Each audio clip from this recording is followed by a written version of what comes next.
In the rolling hills and hollers of the South, there's a vine that creeps into every shadowy, forgotten corner, climbing trees, blanketing fences, and smothering old farmhouses.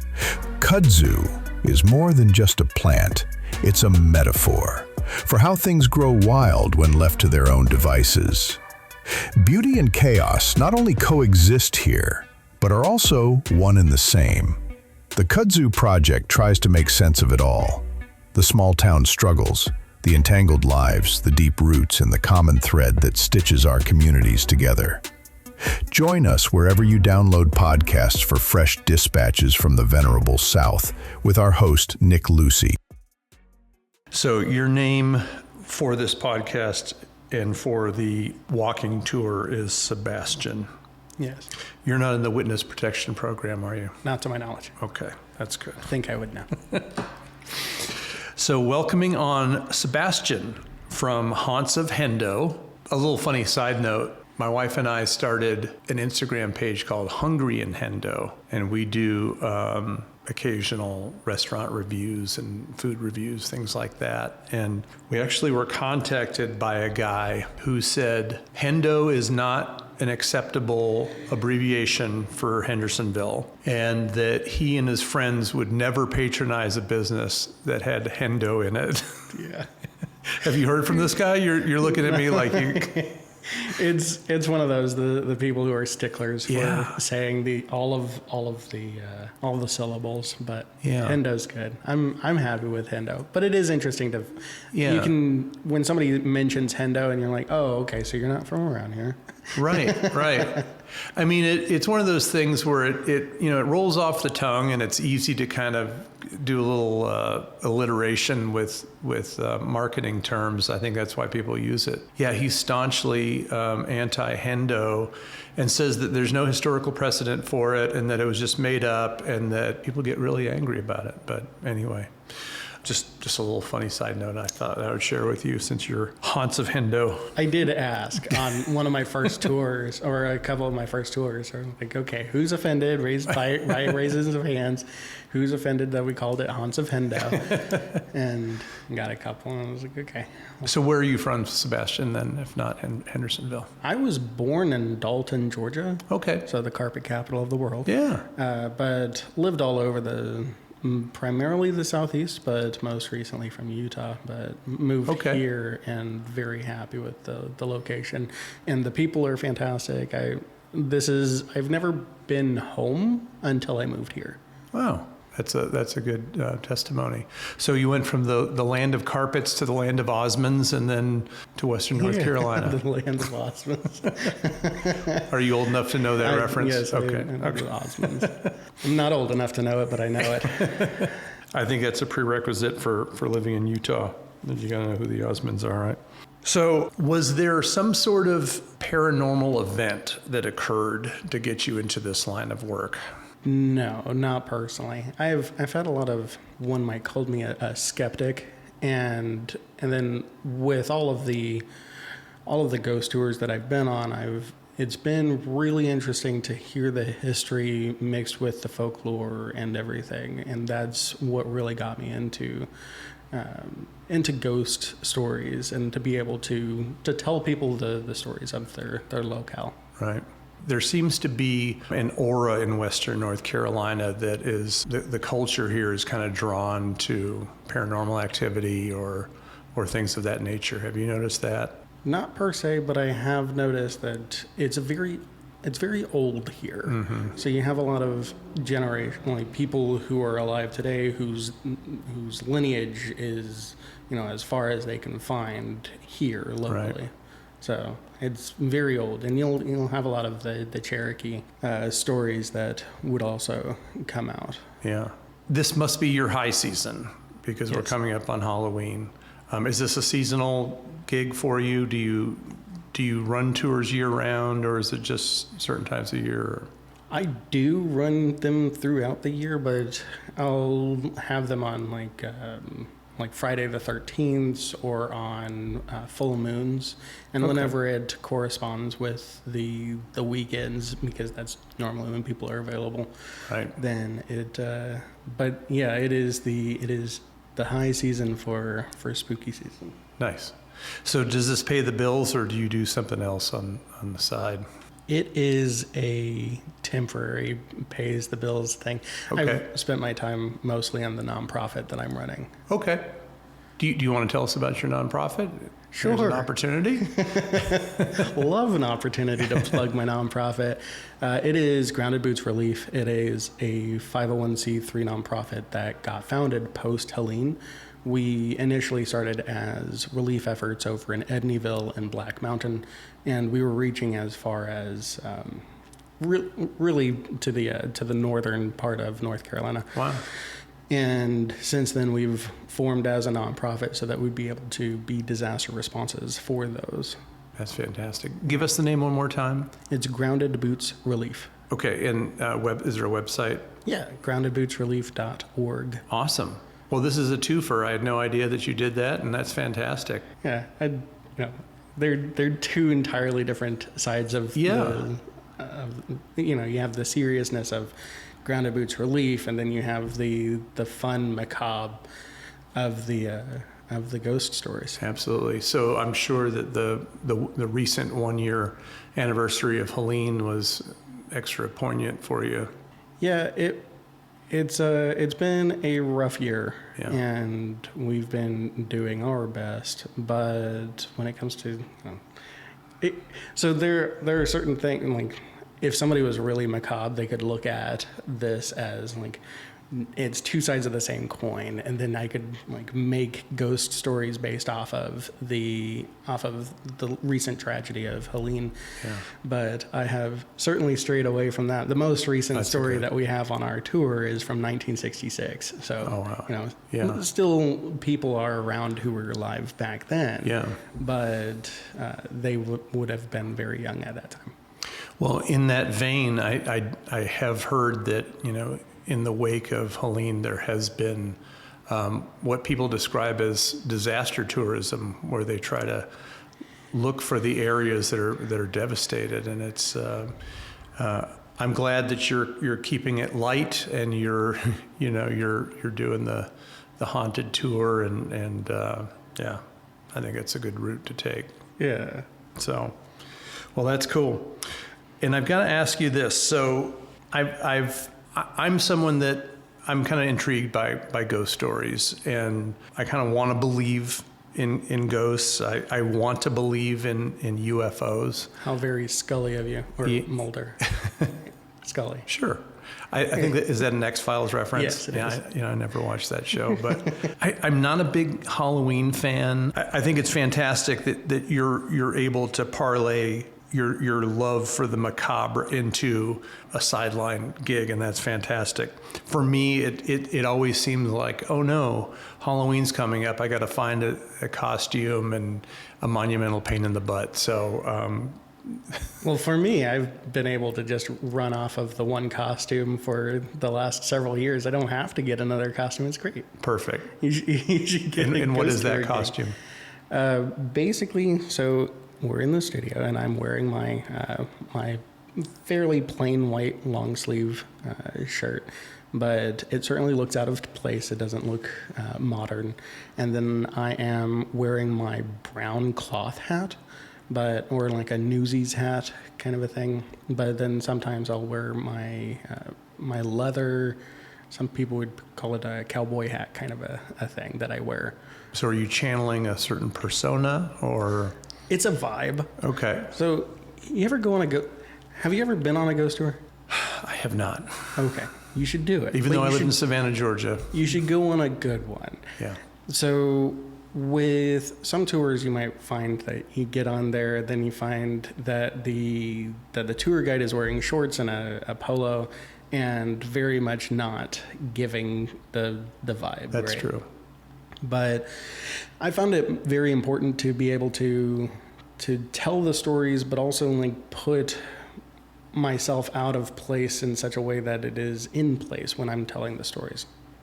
So it's not a persona or anything that I'm necessarily channeling, but it is just, just the look of it. And then you have the imagination to take it the rest of the way. Yeah, you do have a look that sort of evokes a sense of nostalgia.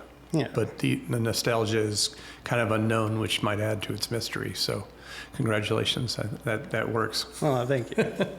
And it doesn't look just like a pirate shirt from a Seinfeld episode. Right.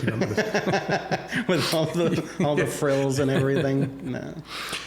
Some people, I do know that some of the Christian faith aren't as excited about that sort of thing. Do you find pushback among religious circles for what you're doing? I am in a field where people who are inclined to look for ghost tours are going to find this ghost tour, right? Yeah. And I'm not going to have somebody who accidentally joins the tour and doesn't know what it is that they're looking at. Right. And once you get on the tour, you realize that it's not so much focused on the paranormal. It certainly has that element, otherwise it wouldn't be a ghost tour, right? But it's one that it really caters to people of all levels of skepticism. So you have the hardcore skeptics who won't believe any of the ghost part of the stories, and then you have those that have a tendency to jump scare themselves, right? And they're ready to listen to whatever those stories are. But with catering to all of those, you have a lot of the historicity, and people wouldn't be learning about Hendersonville, where a lot of them call home, if they hadn't gone on this tour. They can find out about these buildings and where they used to be and where they currently are, or what used to be here before the current building and all of this other stuff. And to hear the stories of the macabre, it is so, if you're even a little bit interested, then it should be able to tickle that part of the brain. I checked out a lot of your shorts on YouTube, and a lot of your tours seem to have a historical bent, which appeals to me. It just happens that they're all kind of, ghoulish in nature, but there are actual historical events in some cases. Yes. That actually took place. So anybody into history should love it. So that's awesome. One case that fascinated me that I saw on your YouTube channel was the Piedmont Flight 22. 22, yes. Do you want to tell our listeners a little bit about Piedmont Flight 22? Sure. This is not one that is on a tour due to proximity, but it is over 4 seasons, right at where 4 seasons and I-26 come together. There's the Starbucks, and across from the Starbucks there is a large boulder, and on that boulder has a placard that reads the names of all 88 people who had perished in that midair collision. That occurred in 1977 in July. And what happened was there was a private pilot and a commercial flight 22, and they were in this area, in the Hendersonville area, and the Piedmont Flight 22 was headed to land at Asheville Regional. And then unfortunately they ended up colliding midair and about 3,000 feet above the ground. But then that ended up being a fireball up in the air, but then bodies had been found all over the area. So from the Home Depot all the way up to that Starbucks area. And a lot of people, there were some people who actually came back home from vacation, and then they found that there was a hole in their roof and they found a body inside. Wow. And it was quite the event. There was a Boy Scout camp that was right around here, and they had run through the rubble that was falling. But over the years, people have driven in that area, and they've noticed that on particularly dark nights that they might see the wandering ghosts as they're trying to pick up their luggage. So this isn't part of your walking tour. No. But the next time you're at Outback Steakhouse over there by the interstate, just think about the grave incident that occurred. Yeah, it was quite the massive incident for sure. Wow. One of the videos that I saw that inspired me to contact you was It looked like you were eating a bowl of cereal in front of a tombstone is it Oak Lawn Cemetery? Oakdale Cemetery. Oakdale Cemetery, Yeah. excuse me. And the Sunshine Lady. Yes, Lilia Maud Davidson Hansel.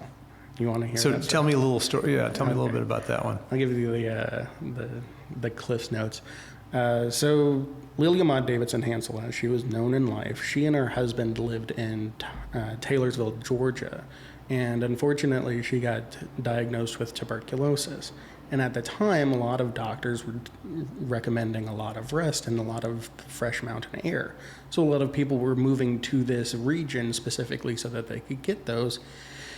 And Lilia got plenty of rest, but after about a year, she realized that she was not going to be able to survive this. So her last request of her husband would be that she be laid to rest wherever the sun would always shine. So her husband actually took it upon himself to get a tomb and incorporate prisms at the top of it so that when the sun would shine, it would quite literally shine onto Lilia inside the tomb. Wow. Well, over the years, really long story short, what happened was Oakdale Cemetery wasn't a fan of having tourists from far and wide, that they ended up getting cement and pouring it over her tomb.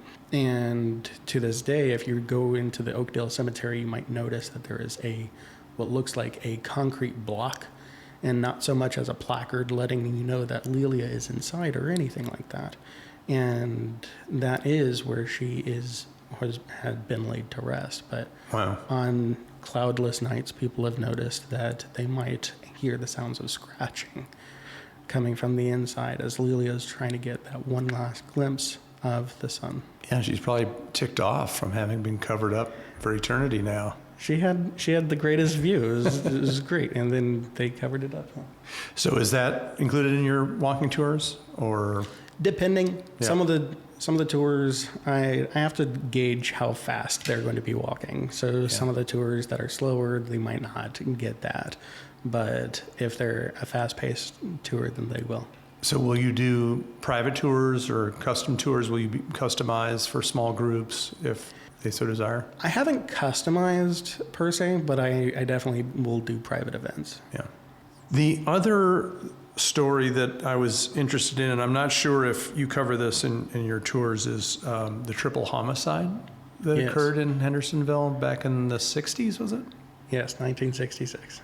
Can you tell us a little bit about that story? Because that sounds pretty intriguing. It's unsolved to this day, is it not? Yes, it is an unsolved murder, and for both of our sakes, I will keep that to a very, very minimum. Okay. But what happened was that the owners of the Tempo Music Center ended up disappearing in 1966, and then they were found 4 days later, having been bludgeoned to death beside another woman, and they found her name was Louise Shoemate, he was Vernon Shipman, and the other man was Charles Glass, the two owners of the Tempo Music Center, and another woman. Obviously, there was some foul play. It's kind of crazy, isn't it? It is, and we're in such a small community of Hendersonville, and people immediately recognized who the two men were. Mm-hmm. Because they were prominent members of society. And then, it was a very small town, and I've had a lot of people on the tour who are closely related to that story somehow. Oh, wow. So their uncle may have been the detective or something like that. And I get a lot of information that you won't find in the books or in the paranormal investigations and all that. So I try to... that's the one story that I tell everybody to take with a grain of salt. Right. And it is still that people are alive today who used to be back then, or they have such intimate connections that it's still a point of conversation. So I keep that one to a minimum. Yeah. And then there's some other stories, Helen's Bridge in Nashville and the Siren of French Broad. Did you want to discuss any of those? Sure. So on the social media, once you put Haunts of Hendo, the name Haunts of Hendo out there, then people assume that everything has to happen within only Hendersonville. Right.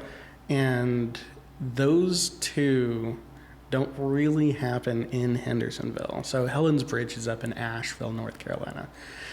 And it was a story of a woman who lost her daughter, and she ended up taking her own life by hanging herself over Helen's Bridge, hence the name Helen's Bridge, and it's at the Zealandia Mansion.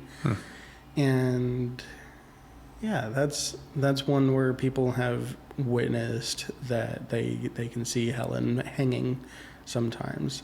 So you put that out there as Haunts of Hendo, then you get a lot of people telling you that that's Asheville, actually. It's like, yes, that was in the... But whatever, I digress. You asked also about the Siren of the French Broad. So if you go to Marshall, if you're familiar with Marshall, North Carolina, that's very an small interesting community. town. Yeah. But they had an annual, and they probably, I don't know if they still do, they've had a really rough year with Helene, but they had the annual Mermaid Festival. And it's such a random festival to be having in Western North Carolina as a Mermaid Fest, but it's because of the Siren of the French Broad. And the French Broad starts over in Rosman, North Carolina, and then it goes all the way into Tennessee. But throughout there, people have noticed that there is a particular woman who will be bathing in the river, and men usually will have a tendency to walk towards her and then end up getting washed away and drowning and everything. So, oh, wow. Yeah. So sort of like a praying mantis effect. Yeah, something like that. Yeah, interesting. And the French Broad is one of the oldest rivers on Earth, is it not? It is the second oldest river in the world. And these mountains around us are some of the oldest mountains on Earth as well. And that kind of dovetails into what you were saying about the culture of folklore and myth and all that in this region, I guess. Do you think that has something to do with it? Just the age of these hills? Absolutely. Yeah. Yeah. And if you look back far enough, these actually used to be the Scottish Highlands, and then they broke off, and then they ended up getting over to here. And you have a lot of the Cherokee history, so like the Brown Mountain Lights and all of that stuff. That's all local, and I'll eventually get to making some social media posts about that or videos and be able to explain those. But yeah, a lot of history, really diverse history, especially with having the Cherokee. What is the weirdest thing that ever happened to you on one of these tours? We had one tour. We've actually now had two tours. Just recently, this happened. But there's one story that's on Main Street that it involves a burning building, and at that point, there were smoke detectors that were frequently changed out because they go off periodically for no apparent reason. Those who are more familiar with the other side have noticed that when that goes off, they can smell the smell of smoke and the stench of charring flesh. But when we went on these two tours, there was just what smelled like smoke right there and not anywhere else on the tour. So it was really interesting, and nobody around it wasn't cigar smoke or cigarette smoke or anything like that. It was just smoke. That's crazy. Yeah. I was going to tell you about the weirdest thing that ever happened to me. This is when I lived in Savannah. I lived in it was a 8-story tall apartment building right in downtown Savannah. And I went to bed, turned off all the lights. I went to bed, and then I walked back in the living room to hear to see if I could hear the AC on, to make sure it was on. That's how I knew it was quiet. And, the AC was on, but everything was off. The lights were off. Everything was off. I woke up at 3 a.m. to every electronic device in the house on and full blast. The TV, the stereo, all the lights on, the blender, the microwave, the oven, like everything was on. Yeah, when I host these tours, I get a lot of people who are giving feedback, and they're giving stories that they had dealt with. So there's a lot of stuff that doesn't have really much of a story to it, just more like happenings. Yeah. and I don't incorporate those into the tours so much because I don't know how, like, there's no nice fitting bow, Yeah, right? there's no story to it. So instances like that, or there was an old theater that was right across from the Skyland from 7th Avenue. So across the street, there was a theater over there. And Is that the Carolina Theater? so it's long been, it's no longer there. It hasn't been but there. But it was for there a until long like the time, 80s, right? Or something? It's been 90s? somewhat kind of recently, but I think that there's now an old gas station at the location. So there was a theater that was over there at that old oil change place, and then the Skyland Hotel had their theater, and that's where the Appalachian Pinball Museum currently is. Oh, yeah. So it's one of these things that and it's also hard to tell people about where they, I have to show people their imaginations and show this is where this thing used to be, and then this place used to be it, and then now that no longer exists. So it's like going down the rabbit hole. But a lot of strange activity that has been inexplicable. But I just thought I would share that freaky story with you, and kind of like I said, I want to believe that UFOs exist. I have yet to see a UFO. I want to believe they exist, but until I see one, I don't know. Statistically speaking, it's almost impossible for there not to be aliens out there. But whether they've reached here or not, that's an entirely other story. Have you incorporated any UFO stuff into your walking tours? I haven't. Yeah. No, all of the paranormal activities that I incorporated is all just historical and everything. How about Bigfoot or Yetis or? So we have the Boojum here. Okay. So we don't have Bigfoot, and you'll see a lot of Bigfoot memorabilia and everything in the area, but that's actually Boojum.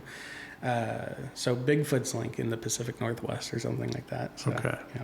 Gotta get your cryptid straight, man. And isn't there some sort of race of tiny people or something that are... The moon-eyed people, yeah. Now we're getting somewhere. Yeah. That's an Appalachian thing, right? Yes. Yeah, so the moon-eyed people and the Brown Mountain Lights, those are two stories that kind of go in tandem. Okay. But I have more research to be doing on those before I can speak from any amount of authority. Well, you let us know when you do the brown-eyed people? The moon-eyed people. Oh, the moon-eyed people and the Brown Mountain Lights. Okay. Yeah. Let us know when you get that lined up. Absolutely. And we'll have to take that tour. Yeah, you should come on the tour. I'd like to. Well, we have 4 this weekend, so. Okay. You should do a haunted podcast. Yeah, so there Hendersonville. are a few Appalachian haunted podcasts, and I thought about it, and it's not a bad idea, but I don't know how much I can do that hasn't already been done. When's your next tour? Our tours are on Fridays and Saturdays. Okay. Typically, and then sometimes I'll make exceptions. I was hoping to make an exception this year, but I didn't feel the demand for it. But just one randomly thrown in the middle of the week. But yeah, so on Friday, so if depending on... This Friday's the 24th. Yeah. Of October? So we have a couple tours on the 24th, a couple on the 25th. So it's back to back, so I get my steps in for both of those nights. Cool. Yeah. And now do you have an online booking system? Do you have a website? How do people book your tour? Yeah, our bookings are run through Fair Harbor, but you can access that by going on hauntsofhendo.com. Okay. And then click the book online. Okay. And I found you on social media, so you have quite a presence there. Thank you. Good stuff. Yeah, we're on Instagram and Facebook and TikTok. If you want some of the stories like really summarized real fast, but with a little bit of a twist, then TikTok is your place to go. Cool. Yeah. Anything else you want to share with our We do have other events. So we have I'm so sorry. I'm now going into Grounded Boots. That's great. That's not what I was intending. No. Good segue. Like I said, this is a twofer, so go right into it. So the, what do you got going on? At Continuum, they are hosting a Halloween gala, and Okay. that is this Saturday on the 25th, and that October 25th. Yes, October 25th at Continuum, they are hosting a Halloween gala that is benefiting both Hendersonville Theater and Grounded Boots Relief. Great. So, kind of smashing Halloween. And Yeah. And now how do people sign up for that? They would go online. Okay. To your .org or your .com? We have... I didn't mean to stump you. I'm the worst. No, so it's actually through Continuum's site. But we have that linked on our website. Okay, on our so Google .org. Continuum Hendersonville. That's the gallery on the corner of King Street. Yes, on King and First. Okay. Yeah. All right, cool. And that's this Saturday, October 25th, fundraiser for your nonprofit organization, and it's celebrating Halloween. I assume there's a costume contest. There is a costume contest. There's a pumpkin carving contest. There's a lot of stuff that they have planned. I've been focusing on a lot of different things. It's not my event. It's just a benefit for us. Yeah. Will you be wearing this? I will. Cool. Actually be running 2 tours that night, and then I will be there before and after those tours. Okay, so if you see a guy in a tan shirt with a brown newsy hat, that is Sebastian. So go over and say hi and ask him about the haunted history of Hendersonville. That would be me. Awesome. Well, thank you for coming on the show, Sebastian. It has been my pleasure. Thank Really you so much appreciate it. for having me. All right, have a good one. Happy Halloween. Happy Halloween. Happy Hallows Eve.